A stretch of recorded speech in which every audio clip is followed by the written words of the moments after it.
Hi, in today's tutorial, I'm going to show you how to open a second shop on Etsy website. So first of all, of course, all you need to do, just go and open the browser that you're going to use to follow this tutorial steps with. So of course, here in my case, I'm actually using Brave, but of course, in your case, you can use any other browser, could be possibly working for you. Once you open your browser, just go here to the URL section and type etsy.com and hit the enter button. That will take you into this page, and if you are logged in into your account, you'll find yourself with this home page and with this welcome back sentence with your name or your username. Of course, if you are now logged in into your account, you'll find at the top right corner here, instead of all those options, a sign in option. Of course, if you click on it, you'll be able to log in into your account or even to create your account if you don't have one.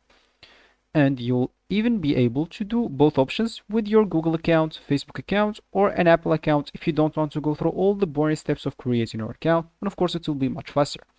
So once you did one of those two options, you will find yourself here, as we said, with this home screen and with this welcome back sentence. So of course, as you can see at the top right corner, I have a shop icon, and if I click on it, that will take me into this page. That means I have a shop already. So how to open a second shop? Simply, you'll need to go and log out or sign out from your account. Of course, when you do that, you will need to go and hit the sign in option again.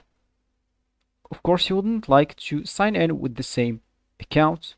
You would like to go and click at register if you don't have any other accounts and create another account. Or you can maybe, if you created your account with Google account, you can create another one with a Facebook account or Apple account. Of course, you can choose maybe Google accounts and choose another email. So once you connected yourself with the other account, so of course it should not be associated with another Etsy shop. So then you would like to enter your name and then create a password. Then you can follow the steps of creating your shop and you'll be good to go. So this will be actually for this tutorial. I hope you like it. Thank you guys for watching it. Goodbye.